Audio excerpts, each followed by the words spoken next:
Welcome, everyone. Thank you for joining us today.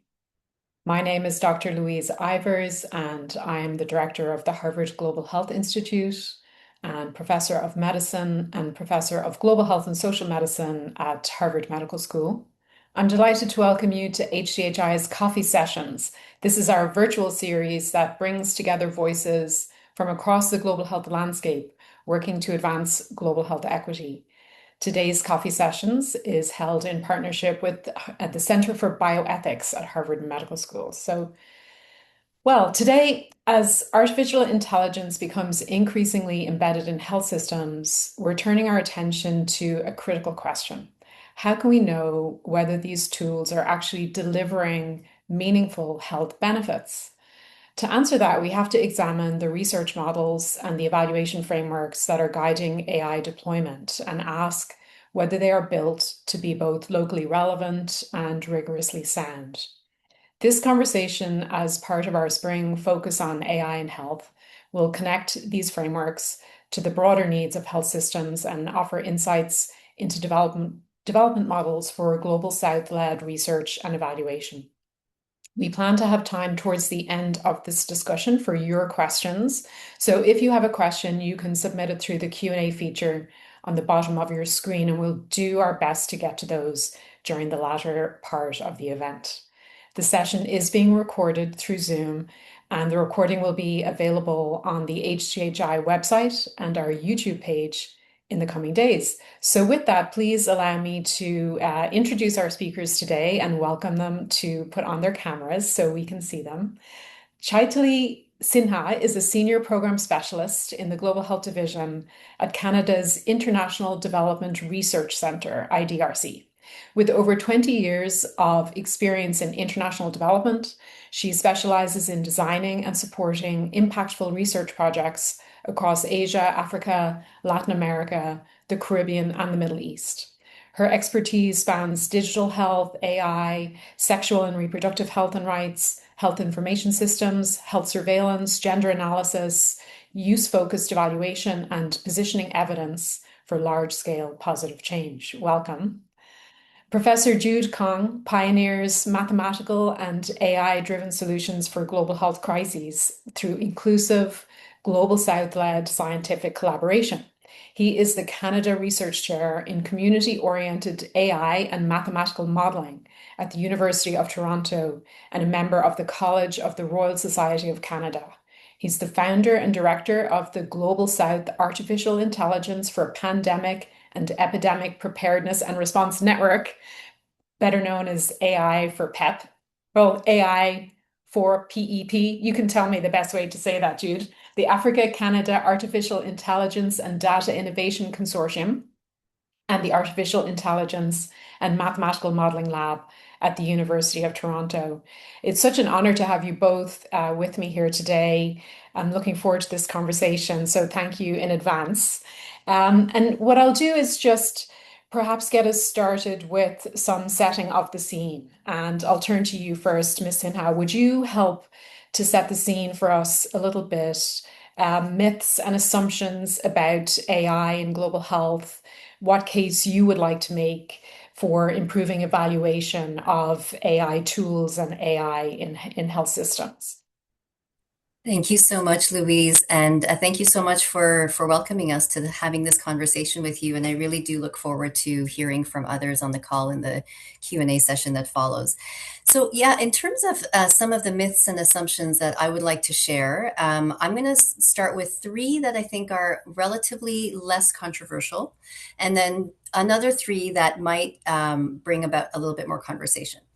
So the first three include the first one, which is the assumption that a very technically sound and proficient AI model automatically leads to better health outcomes. I don't think anybody would really debate that too much. Clearly, a strong AI model is a necessary, but not far from sufficient condition. The second one is that the assumption that the bias exists only in data and the modeling of that data when it comes to AI and global health, because this assumption disregards the biases that stem from structural, from health systems, and from behavioral sources, which is very important, which is why implementation research is critical when it comes to AI and global health contexts. The third one is, I would say, the assumption that a very robust and well-designed and well-executed evaluation in AI and global health is going to be enough and is going to have a long shelf life. I think this assumption is probably not true for most real-world contexts, but especially in AI, the need for dynamic evaluation, I think, is even more strong. So those, I think, are the less contested or less controversial, but others can say otherwise. Now, the other three is, the first one is, I feel there's this assumption that when we're talking about evaluating AI in global health, we're only talking about clinical health. And clearly there is a lot to look at. There's diagnostic accuracy, there's patient level outcomes, there's, the list goes on. And within each of those, there are multiple entry points and multiple things to know. But beyond that, I feel like there's a huge world of evaluation questions that are not even being asked when it comes to what is the role of AI in public health. So this is like health surveillance, epidemiological modeling, One Health solution. So I feel like there's a whole area that we have to be more intentional about addressing. The other one in the category of a little bit more contentious or debatable is this idea that once AI enters the picture, everything we know about global health evaluation or evaluation standards just goes out the window and we have to build everything from scratch. Yes, AI does change things. There are new dynamics, but I would say it's really the operational complexity that it changes, and that warrants additional ways of thinking. But we should not abandon decades-long histories in public health ethics and clinical health practice and evaluation standards. So I think we need to start from there and think about how to layer in the AI elements. And the Center for Global Development has a really great 4-level model when it comes to AI evaluation, which I think could be layered in. They look at the model, the product, the user, and the impact. So there is a lot of great thinking around the complexity, but let's not throw away all that we know that works well. And then the final one is this assumption and maybe practice that evaluations are done only for donors and for other researchers. And I think this can be very damaging, because we all know we need more evaluation when it comes to knowing what is working well for whom and in what context when it comes to AI. But evaluations are expensive. Evaluations take time. They take time from people in the field. They take time from developers. They take time from everyone and resources. So if we want to make sure that these evaluations are not just done for the sake of being done and published, which is good, but are used, I implore us to think a little bit more about who are the users of this evaluation and how are they going to use it.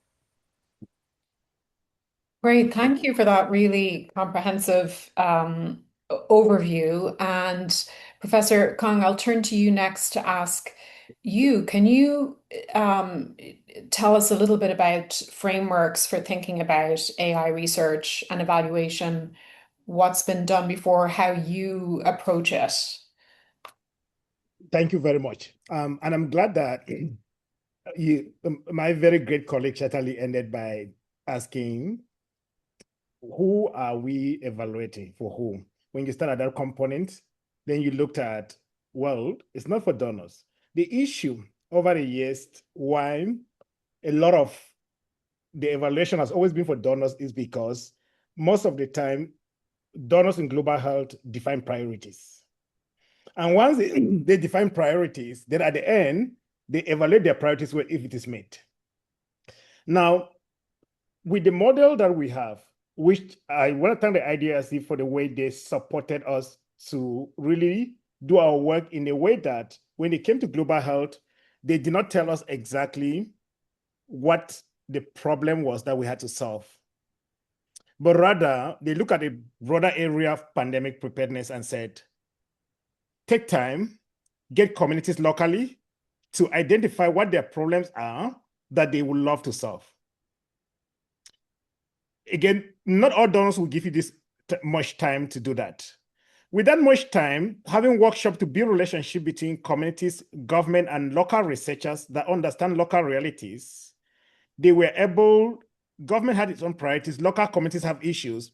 They came up with issues that should be a priority for them in every country.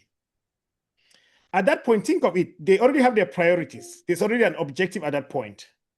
On the side of the donor, if they were to evaluate this, they would say, it's our model of allowing local communities to define the problem good enough? Is that the better way to go? Or the normal way where we have people define priorities and then we send it out and people apply?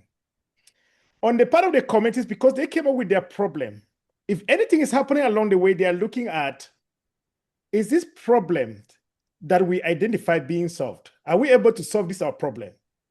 We look at communities that are far from the central system with no hospital. If you think of point of need technology where you don't need a doctor, if that community come up with a point of need technologies like the ones we have come up with in 23 different countries, he said, can somebody who does not have access to the former hospital system be able to diagnose a disease and then get help delivered to them using community health centers? Their need is being made. If you evaluate that way and say that it's being made, then it's being made because that's what they said on from the onset. Now, once all of these are set and the objectives are set, then as the modeler, when you sit down to build the AI framework, you need to come up with framework that asks all those questions. And Luis, and I love that you asked about the framework. At this particular moment, the problems have been defined locally.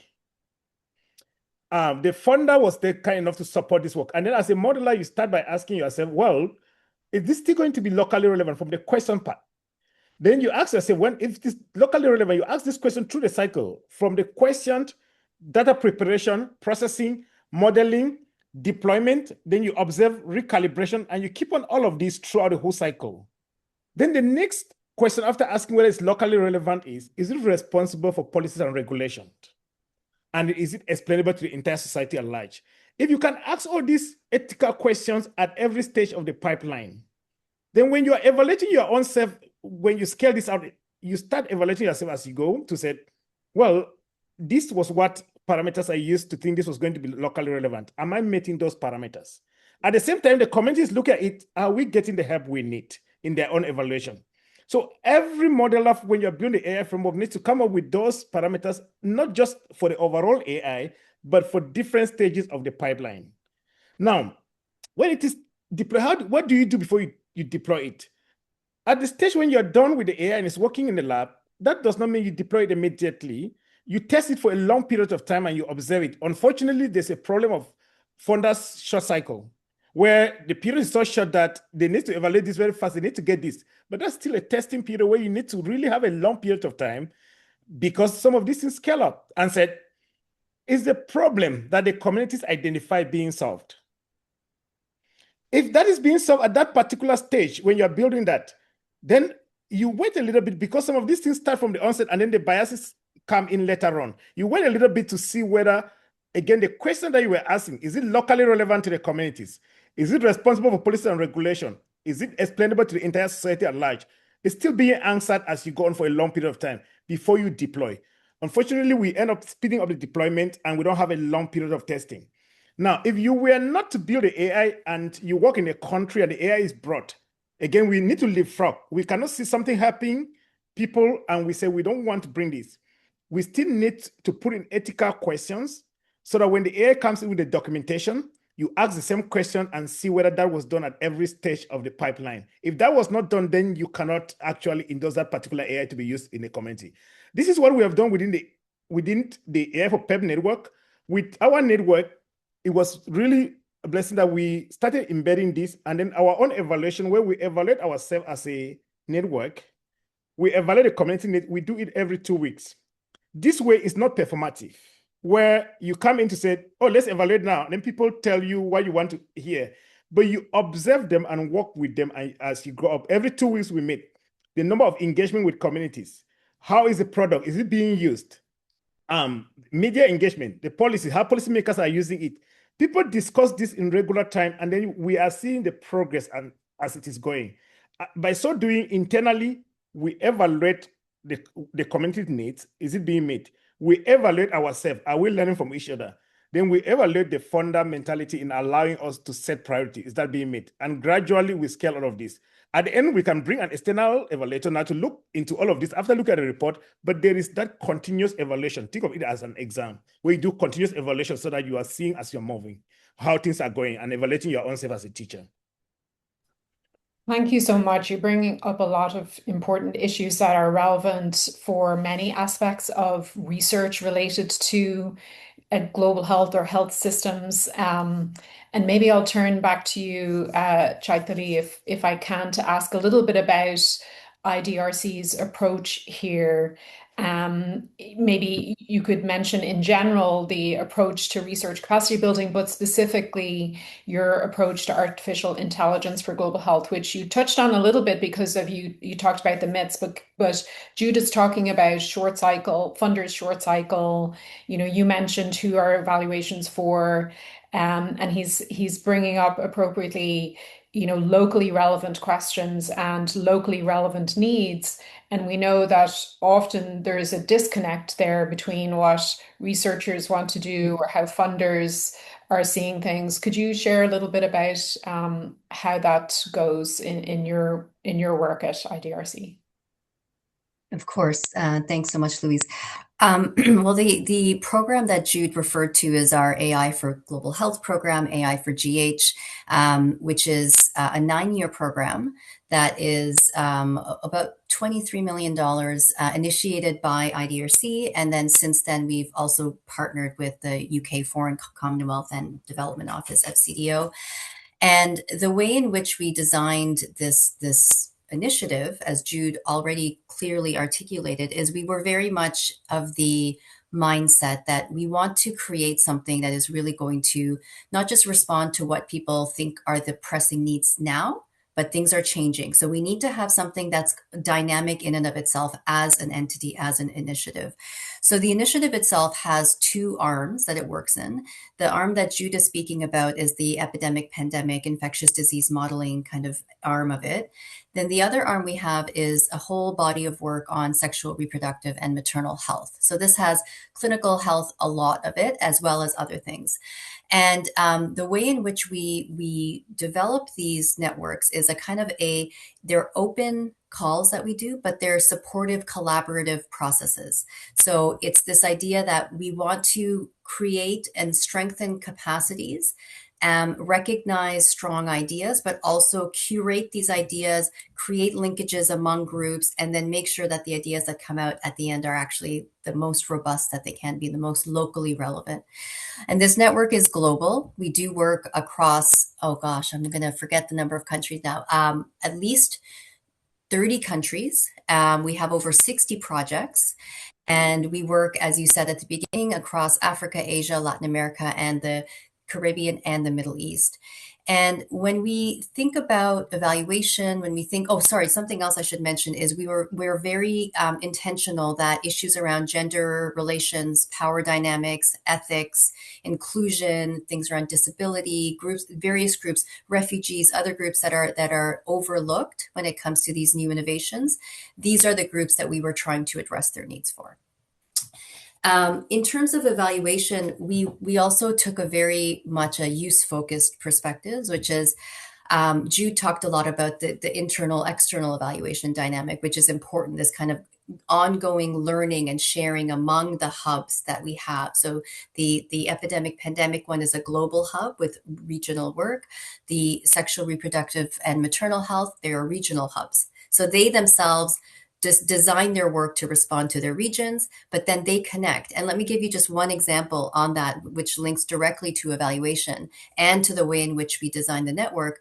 We had several years in this idea that let's have small, responsive, synergistic funding that we can give, because you don't always need to give a lot of money at once. Sometimes that's even harder for people to absorb and do things quickly. So people are working, and then we said, okay, we have this small pots of fun, but you need to demonstrate that you're working with each other to do something so the whole is bigger than the sum of its parts. And we've got some great ideas, and we're supporting some excellent work. We can tell you about, mosquito tracking listening to wing beats to understand dengue, that's going from Africa to Southeast Asia, or other work. But what I'm going to focus on is one idea that came across the 4 regional sexual, reproductive, and maternal health labs, which was saying we need to interrogate and come up with evaluation frameworks and metrics that work for a global South context. So what this group is doing, they're already supporting different innovation grants and research grants, implementation research grants in their regions. They themselves are leaders on these topics, and they're doing their own research to see what is out there right now and what can we learn, looking continuously at what's happening in our respective regions to then contribute back to how we can think about evaluation in a responsible way, ethical, sustainable, inclusive, rights respecting, and then have that baked into evaluation frameworks and metrics. Thanks. Can I ask you, I don't know how many of our audience are familiar with IDRC itself as a very deliberate um, you know, approach to build research capacity, generally speaking, in Global South institutions in partnership. The concept that now for the AI for global health, you're working on this is not new to the institution, correct? It's No. building on. So when we post our recording of this event, we'll add in some links and some materials for the audience to see, and we'll make sure to have some of those materials in there because I think it's, to me, like a really important foundation for the AI conversation. It's not just that, oh, because we're talking about AI now, there is building the global networks, but that's been the institutional approach from the beginning, as far as I understand, in learning more about IDRC. So Jude, maybe I'll go back to you for a little bit. Can you help us zoom in to some specifics about, because some of the things you're talking about, oh, it sounds so correct, building the network, listening to the local community, making sure you're doing evaluations at different levels, and sometimes taking those notions of what's the right thing to do to practical, it can be very difficult. And it's very helpful and accelerating to have a funder who agrees with that approach and wants that approach. Can you share with our audience, maybe an example or two of the AI for PEP program and some projects on the ground, how you've been doing evaluation in a little bit more granular detail? Thank you so much. Definitely. And I would love to share a lot about this, and I'm glad that you will share some materials that will be able to speak to some of the project. With our project, we are in 23 different countries, working with government and communities. We are geographically distributed and linguistically distributed across the entire Global South. And at the moment, we can boast from on around 20 AI solutions that are already strengthening healthcare system. And not only are we having this solution in one country, we're now taking the solutions from Ghana to the Philippines, from Ghana to Canada, and to Italy, so Germany. And I would like to talk about that particular one before I link to others. As you know, with climate change, with the climate velocity moving towards the North Pole, mosquitoes are expanding their niche and moving to new geographical location. In particular, in Canada, there are new mosquitoes that have just been discovered in Canada that didn't used to find Canada as home. What that therefore means is, as these mosquitoes keep on tracking their climate velocity, we start having new diseases coming into new areas. For instance, mosquitoes that used to find West Africa as home will start finding East Africa as home. So, which means that there is need for us to detect what mosquito is coming to what community, what pathogen is it carrying, what environmental factors are really influencing that. You all know, as of last year or so, a few years, Ghana discovered the Anopheles stephensi, and that alone, Ghana was not the only one. Countries in East Africa had actually started discovering that, and that's a mosquito that was only common in Southeast Asia, but now it's finding East Africa as home. Who knows which environment next? It could be West Africa. With this tool that we have, there's no doubt that government across the entire continent, and even in the global north, in Canada, there are conversations to deploy it here in Italy, are really passionate about this because of these new mosquitoes. This tool was built, thanks to IDRC, we collected 78 different mosquitoes. So we're not in a rush to finish very fast. They gave us enough time to take time, collected the 78 different mosquitoes, recorded their sound. Then we built a classifier that's able to listen to each sound and then classify it based on the type of mosquito and the pathogen. Then we put this classifier, this AI-based classifier, inside an IoT device that measures the climatic condition and the environmental condition. And then we place this in a mosquito net with an attractant that attracts mosquitoes. And then we put this in communities and then connect this to edge computing, where once it's communicated in real time, once the mosquito comes around, the attractant will attract the mosquito to the net. Once the attractant attracts the mosquito to the net, then the classifier will tell you what type of mosquito it is, the pathogen, the time at which it came in, the sex of the mosquito, whether it's adult or baby mosquito, and then the climatic condition in real time. Once you get all this variable, what I see with this is, like Anopheles stephansi, our tool in Ghana was able to detect that. We knew mosquitoes coming. If there is an unknown mosquito, you have unknown on your computer screen, on the screen where you're watching this. And if you get a hotspot of unknown, we go there every week and we collect the mosquitoes to again see, because it evolved to find out which pathogen is still in that particular mosquito. Are we finding new pathogens in the mosquitoes that are coming in? We do that every week and sequence them. But if with the unknown ones, we'll take note of that and sequence them. Then we notify WHO or other agencies as to the type of mosquito that have been discovered. This is a very highly relevant tool because it's in real time. You get that in real time. And there are a lot of all these solutions that we have built across the entire global south, and they're being scaled up. And the most important thing is the technology. The team that built this tool, we meet weekly, and then students from this group meet with other group. Other teams have learned about the tool. Once we deploy it, we scale it to those countries. We don't need to start again training them because they were involved in the entire process. People work as friends because they meet regularly. The tool, somebody in Nigeria will feel like he created the tool because he was working with the Ghanaians every day in building this. And then we feel a community of people that will solve the issues. What I see right now, malaria still exists because I can strongly say there was no data. The only data you could always find was the one in District Health Information System 2 in Africa and some other regional information. And that is data from urban areas. With this tool that we have, collecting data from remote communities, this will help advance malaria research or mosquito-borne research in a way that I strongly believe that if we can have this global, then despite we will move faster than the speed of climate change and we'll be able to eradicate these mosquitoes. It's just about bringing this network and having a funder like IDRC that can support the way we work together.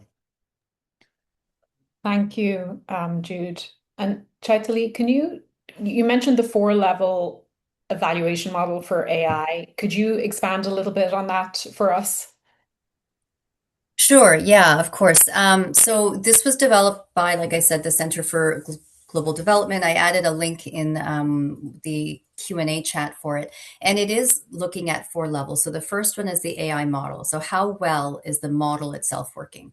And I would think a lot of the AI evaluations stay at that level, which is fine. Is how is the model working? The next is product. Is the product, so the AI-enabled solution, is it doing what it was intended to do? That's a whole range of other questions you need to ask, right? And the third one is users. Is the solution having the intended change that it's supposed to positively influence people's behaviors, actions, attitudes, etc.? And then the final one is impact.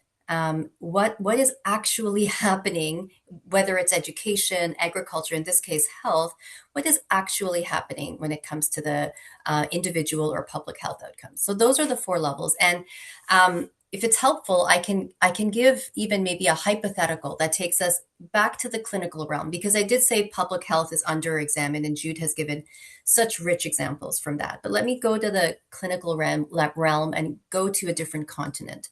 We have one of our regional hubs in our sexual, reproductive, and maternal health arm of our work called CLIAS. They're based out of Argentina, and they support projects all across South America and the Caribbean. One of the projects is in Guatemala. It's supported by the Universidad Galileo, and they've developed a solution that helps Mayan women, indigenous women, access ultrasounds. So this is a country many people might know on this call, but about 45% of the population self-identify as indigenous. And these women experience up to 2 times worse maternal health outcomes than non-indigenous women. And if they can get access to ultrasounds that are affordable, that are coming to them and are provided in context that are relevant, it could really be a game changer. So what they've done is they've done blind sweeps with an ultrasound device, and so now midwives who are in communities can conduct these tests. So in addition to what they've done, they've also developed data sets that are now in the public domain. So they're kind of doing the development of the model. They're training the midwives. They're looking at the women themselves who are being who are having the ultrasounds done. And if I were to go back to what I said in one of the myths about we need this to be use focused, this is where, and this here, I'm going into the realm of the hypothetical. So bear with me. So we would have to ask ourselves, who would be the user of an evaluation before we decide what the evaluation looks like? Is it the midwives? Is it the AI model developers? Is it the Ministry of Health? And you can imagine, depending on who it is, it completely changes the evaluation. So if it is, for example, the Ministry of Health, because in this particular example, it's been promising enough such that they are looking to scale it far beyond into other areas of the country, then they might have questions such as, and to what extent is this new technology actually integrating into existing care practices? And, we don't want this to shake things up too much. And is it really worth our investment? And then you'd think, if you're designing the evaluation, perhaps this could be in the product or the user step of that kind of 4-step model.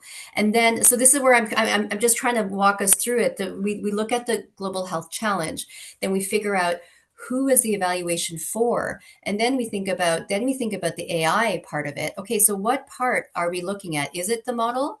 Is it the impact? Is it somewhere in the middle? And then we sit together with the users and then we develop those questions, because how many times have we been in a presentation of evaluation findings and you're sitting there going, wow, they didn't get it, or that's not what we are not going to use that. It's a beautiful report, but it's not going to be used. So doing it this way can hopefully allay some of that. Thanks, Jude. You've called this the gap between, well, the structural accountability gap. I've heard you talk about and write about, where the communities most likely to be harmed by a poorly performing tool, including AI tools, are the least resourced to evaluate it. And I think, the issue with AI at the moment feels speed seems to be so important to some. And how do you think about breaking that cycle of the structural accountability gap and the speed versus rigor piece, with rigor being the evaluations that are needed at the levels that are needed and the levels we just talked about? Could you speak to that issue? Thank you. Yeah. Thank you so much, Louise.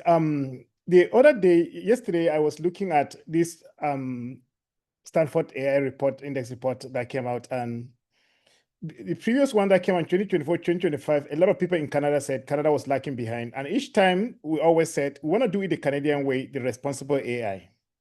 And no matter how slow we'll get, we want to make sure that when our own AI is out there, it carries Canada's signature, responsible AI.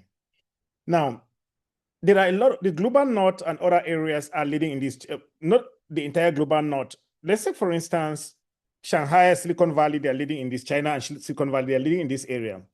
So Shanghai and Silicon Valley can be in a speed. But if we take a step back and said, it's not about a solution. You have a lot of apps in your phone. How many of them do you use? What people need is, how do I solve my problem? In my community where I grew up, without a hospital, with the hospital being far away, no clinic, if I'm sick, Can I know what is affecting me, and can I get medication and get cured? Now, if you work with the people, irrespective of the fancy tool that may exist out there, and you help them to build something that is local, very traditional, that they will feel connected to it, you will realize that they will use it. I always quote the example of my mom food. No matter how it is, I always consider it to be the best food, because when I eat it, I feel so good about it. I was involved in creating that food. I was involved in preparing the food. So I love it. I see the whole process. And when I eat it, I feel the taste. I enjoy it much more than any food I can eat out there. When people are involved in creating a solution to their problem, no matter what it is, you may look at it and feel that this is nothing, this cannot, no, they will enjoy their solution.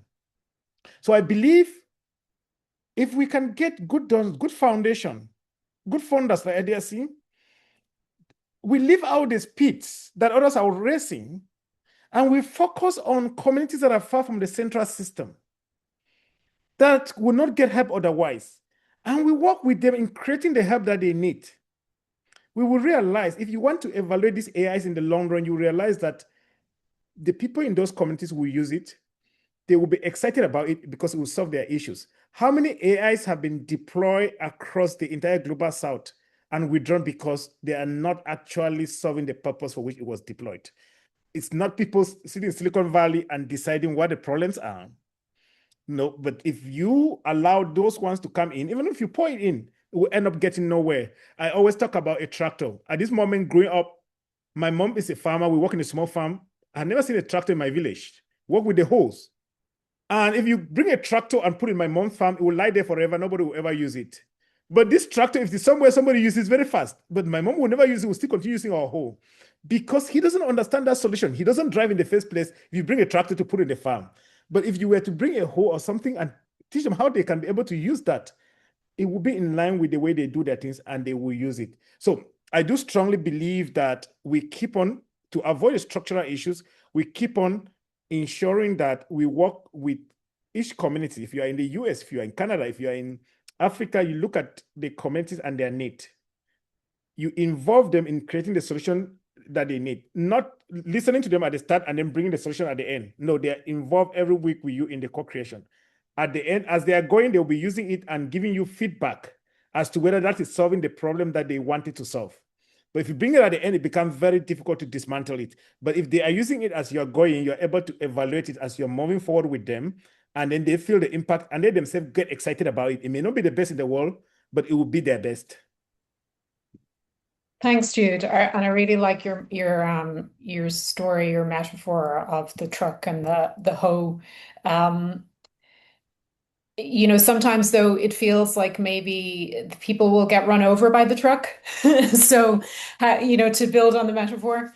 So I'm going to stick with you for a moment and ask you, you mentioned, and we've talked about having funders and of the work that agree with this kind of structure and this community focused and this model of evaluation. How do you think communities can, and countries, maybe communities, but up to countries in the global south, can ensure that this type of rigor and evaluation happens on that side? I know there's a multiple policy documents. There's the African Union has a viewpoint on AI for health, and it's obviously not just the three of us talking about this.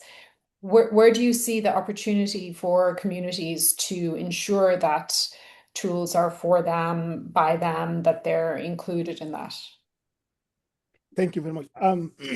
At the moment, when you look at most frameworks that exist, a lot of them are still copy and paste. A delegation is put somewhere, they copy and paste, even though they want to move away for community-based, they say, talk about community engagement, copy and paste what already exists there, and it's the same thing. And that's why global health, from global health 4.0 to when it started, to tropical medicine, international health, to global health 3.0, nothing has changed. Everything's still about tropical medicine. Because things are still just copying and moving in cycle and changing names. Something changed, camouflage, and become something else. Change comes from the ground, from the grassroots. If the target is focusing at the policy level strongly, yes, that will work. But most of the time, it will still always be mimicking what already exists in the other settings or whatever. But if you go back to the local communities, far from the central system, nobody will ever hear their voice, and you work with them in building things. And then you get the government together with them. They start seeing how people are getting excited. That change start getting in slowly. But if you work from the top, it will end up just being a copy of what exists elsewhere or whatever exists. Status quo will not change. So it's more around finding like-minded people that are really passionate about, again, when you think of a community that we are thinking here, think of a community that will never have access to the hospital system, whose data will never be seen anywhere. And then you start saying, how do I get them involved? If you have been in the, let's take for instance, the Baka community in the forest area of Cameroon or in the Amazon community, you think of such people and said, their data is not in the central system. How do I work with them to create something that they feel that is part of them and they own it? And then the government gradually integrate that. And then as you're working, you get the government along to start seeing the joy in the people, how the people are involved in creating it and how they use it. That way things just come from the grassroots. Now, you still work in line with the policies of the countries that have been put in place. At the same time, you do way more better than what they have. What they have put in place target those who may go to the central system, the high-level people. But you go way, you keep to the regulations, and then you go way below that. And then you will realize that the impact will be huge. It will speak for itself. You don't even need somebody to even measure it and come with evaluation. The people will use it, people will start seeing a change. And gradually, as they're building and going, that change will be there and it speaks volume. So my advice or my suggestion will always be, we lead people like Chaitali, and I'm glad that Chaitali is here, or IDRC, to speak to other funders as to the impact of this, once they see it, as how this is moving. Speak to foundation. Let them support people, communities, researchers that believe in such communities, and then they work together. Leave out what is already happening there and think of the need and work in building those solutions. Others will see the impact and everything will change. You start seeing it being changed. I talk about Canada, doing it Canadian way. Canada is now among the top 10 countries in AI.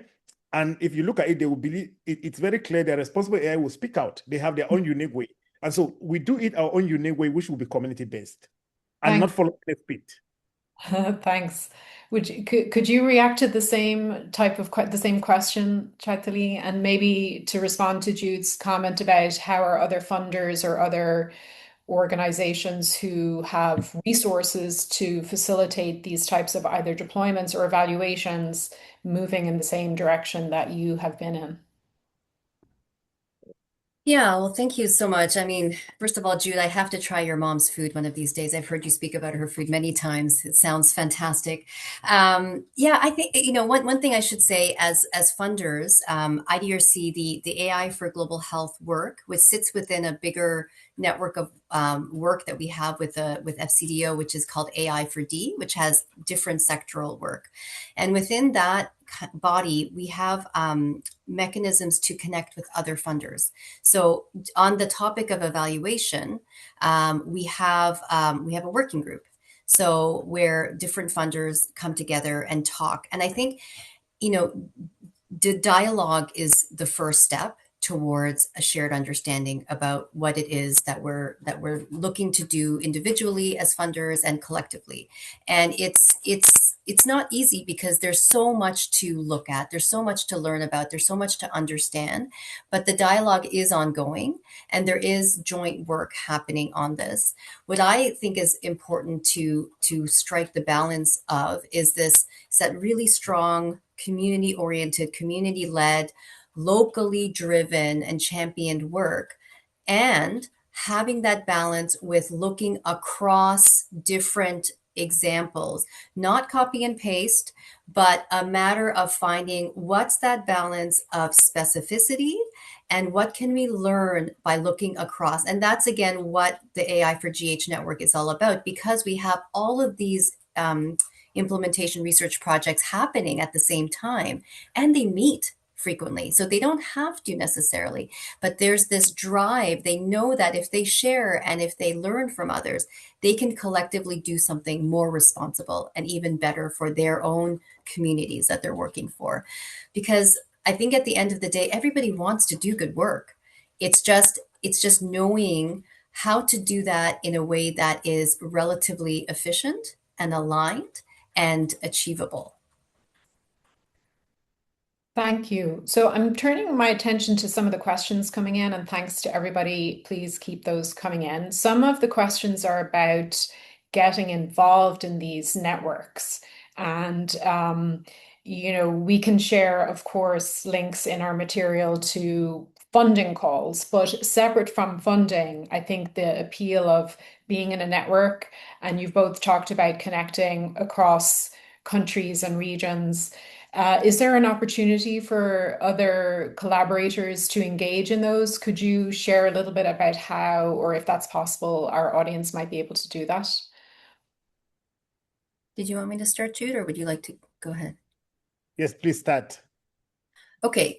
Yes, there absolutely is. So all of the networks and the sub-networks that we support in AI for GH, they have very vibrant communities of practice in their own regions. And I can share those links with you, Louise, so we can include them afterwards. So, and we invite and welcome people to join those regional communities of work, and they do documents together, they discuss solutions together, they discuss a policy relevance, they discuss ethical issues, they really discuss very substantive work. So that is one very strong way you can get involved. And then there are things that we do across the network that we're often at different conferences, or and then we always invite people to join our network and kind of see how they can be involved. I won't even try to begin to describe all of the ways that AI for PEP can have you involved. But Jude, when you talk, can you also mention the student collaborative that you have? Because I think that's a really important way people can get involved. Thank you very much for talking about it. But let me start with the student collective that we have. So we have a student branch where we are not only the AFPEP member countries are involved right now. We have 500 students that meet bi-weekly as well. We run competitions locally in the local universities. And once they succeed in the university club, because what we realized, especially in the case of Africa, was that most innovation always start in the lab. But unfortunately, when I went to school, was always get a good GPA and continue school, and a student get a good GPA and move abroad. But if you put them in the lab locally, they care about their local issues. They want to solve issues in their communities. Then you get them to start solving issues and thinking out of the box. By the time they leave those labs, they partner with others and then they create startup. By so doing, we have a lot of students that have created agentic system startup at the moment that are working through the network that we have created. They start by looking at their local PI's project, thinking of a different way to solve the same problem and create a solution. Then we give them some money to work. And then in the summer, we get those in Africa to compete with those in Asia and Latin America, MENA. And once they compete, then we give prizes to the top ones. We help them to publish. The top three, we publish their work. We give prizes to the other ones. And then we mentor them throughout the whole year to continue building the solution that they pitch during the challenge. And then throughout the whole year, some of those solutions becomes a startup. And that's why we have continued to build businesses across these countries. Now, irrespective of where you are, the universities can join this. For the other one of having PIs, we realize that you can come to meetings, but collaboration will always be very strong if there's funding to support you to start having your own project and working with the student and the team. And then you meet regularly, and then you learn from what others are doing, and then you see a problem. The way we are looking at what we have at the moment is we started with 15 countries. Again, thanks to the IDRC, we scaled because of geography. We scaled because of linguistics, so that some countries, Portuguese-speaking countries, were not left out. We scaled to those countries. Now we are 23. Our hope at the moment is for other countries, when you come in and you look at a solution, we can always work together. It's very difficult, but we'll always find funders that believes in our values, that wants to do things the way we're doing, and then we'll reach out to them. If you come and you have a problem, we can always put in front of our very Chaitali here to say, can you take this problem together to say, this is a major issue in these communities. We want to bring this country in to join this because we have this solution and want to scale to this country. How do we go about it? We work together. We don't have the money lying there, but we work together to see how we get the funding to be able to work with you to get it to that level. So we are open to have those conversations and move to other areas and other communities. Thank you.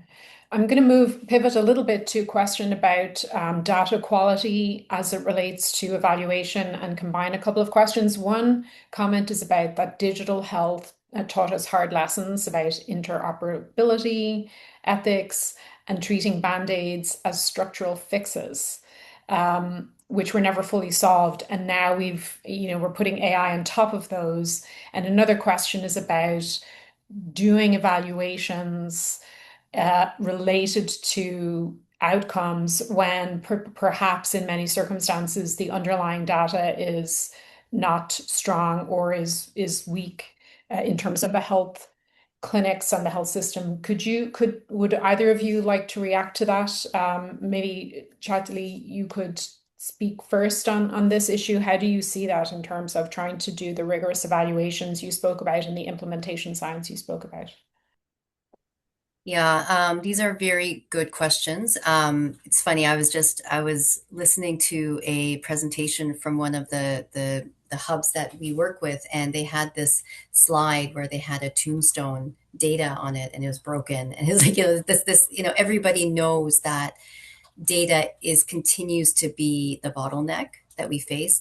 Local data, trusted data, and it's something that is part of the ecosystem approach that we're taking. It's not that we're only looking at things around ethics and gender and who's using it and behavior change. Yes, but we are also looking at where are the data deserts out there, and what are people doing to cobble together something to have a model, and what is the opportunity cost, what is being gained and what is being lost. So all of this is being looked at within the projects and across. In terms of the point that someone made about the hard lessons we've learned from digital health and interoperability, yeah, I remember those, and they're not gone for sure. And that's why I feel this idea that, as I said at the beginning, the advent of AI and AI coming here, this idea that, it's all of a sudden our memory of global health and digital tech has become ahistorical. We don't even remember what has happened. Of course, not everybody, but there is a tendency to say, this is new. This is gonna rewrite the way in which we think. All of those problems, we don't have to worry about them anymore because now we have modeling that can do it. But if you don't have the data, if the systems don't talk, especially when you're talking about interjurisdictional matters, you're talking about populations that are highly mobile, you're talking about looking at data that's, weather data and this and animal health and all of these things, all of those fundamental structural challenges, which are in the end many times political and financial, they are still there. So that's why I couldn't agree more. We cannot turn our attention away from those issues. If anything, it should be making those even more in the spotlight. In order for us to do things responsibly, we need to have the kind of digital public health or health infrastructure to make things work, and the data sets, so that we know we're not actually prescribing or diagnosing based on irrelevant data.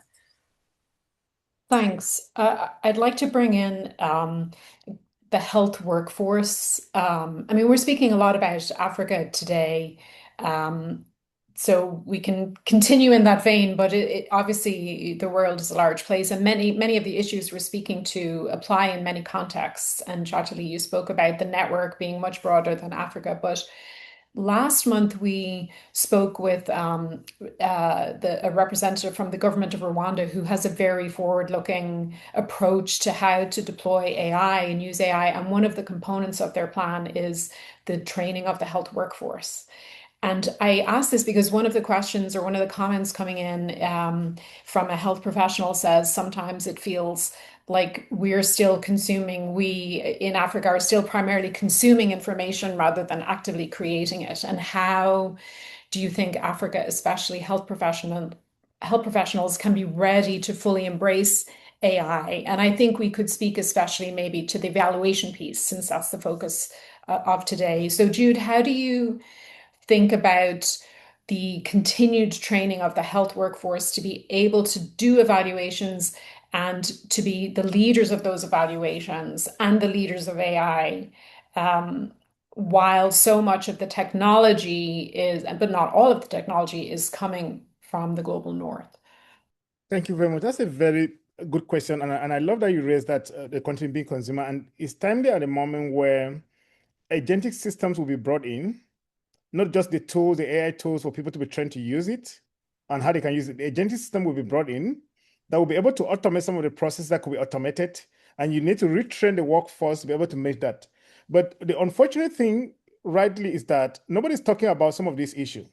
And this is still the major issue when I raised about most of the global health issues of being funder driven, donor driven, rather than on the need that communities need. At the moment, actually, communities need on how can I, even just with the basic how can we start using it? How can you train the workforce to start using that? When they will be displayed, it's not a matter of if they will be displayed by agentic systems when things are automated. At the moment, my team is working with in Ethiopia and other countries to look at the entire workflow and look at which processes can be automated with agentic systems. When that happens, how do you retrain the existing workforce to be able to adapt? I think this is a question that we need to keep on having this conversation and push it to the Africa CDC. Again, I don't know whether Africa CDC can always lobby funders to start this training. At the local niche where we find ourselves, like in Ethiopia, we can do the training. But that is just one unique case, one instance, and cannot solve the entire continental issue. This is a bigger issue that we need to, and I love that this person brought it up, we need to raise this conversation. At the end, these tools are coming, digital tools are coming. They are not being trained. At the end, doctors are taking patient information, putting on the large language models.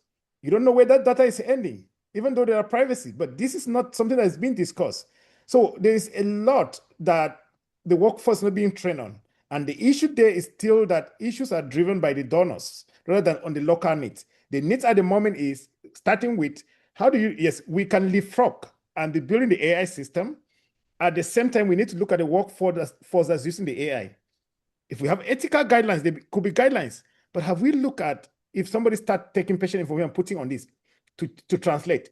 That information end up somewhere, no matter what it is. Even if you remove the name, people can always patch things and get the right information. How do you look? How do you address that? Are they even aware that this is happening?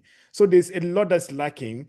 And I hope we can raise some of this in conversation and somebody somewhere can hear all of us. Because I really feel the same way as the person that raised the question. Thank you both so much. We have just 2 minutes left. So what I'd like to do is give each of you, 45 seconds to kind of summarize or say anything that you came here and hope to say that we didn't touch on. And we'll certainly make sure we can share as many materials as we can with our audience. Jude, do you want to take 30 seconds? Because now I spoke for a few extra, and then I'll give the last word to you, Chaitali. Thank you very much.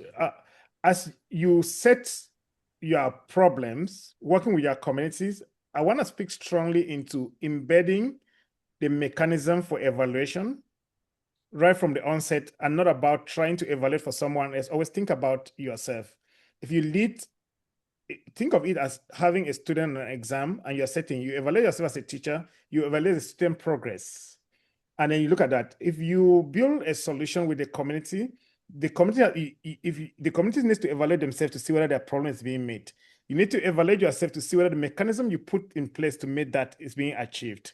At the same time, the funders can evaluate themselves. So all of those should be embedded in your plan. When you say your objective, you evaluate as you go, rather than wait till the end and only hear from a funder to evaluate, and then you try to evaluate, because it will not serve you. It will always be performative and try to please what the funder have said. Over. Thank you. You get the last word. Thanks so much. Yes. I'm going to say is that global health is more, evaluating it is more than about effectiveness. It always has been. It's about fairness. It's about equity. It's about accountability. It's about inclusion. So I want to remind us that AI doesn't change that standard. And I would say that it should raise the standard. So that's one thing. And then the other thing I would just say is that I think we need to start thinking hard about moving past evaluating things that are easy, like model accuracy. And we really have to start thinking hard about evaluating what matters. So the who benefits, who's left out, what's happening to the systems. And I feel like as a collective, if we don't start seriously thinking about those questions and finding ways to answer them, that we're missing a really important opportunity here. And I wanted to thank you again for inviting us to have this conversation.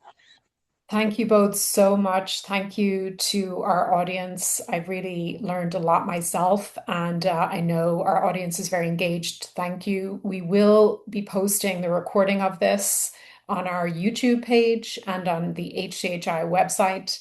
And I encourage everyone to mark your calendars for Friday, May 29th, when we'll have our next session, coffee session. Thank you both so much. Really appreciate you and the work you're doing. Thank you. Awesome. Thank you.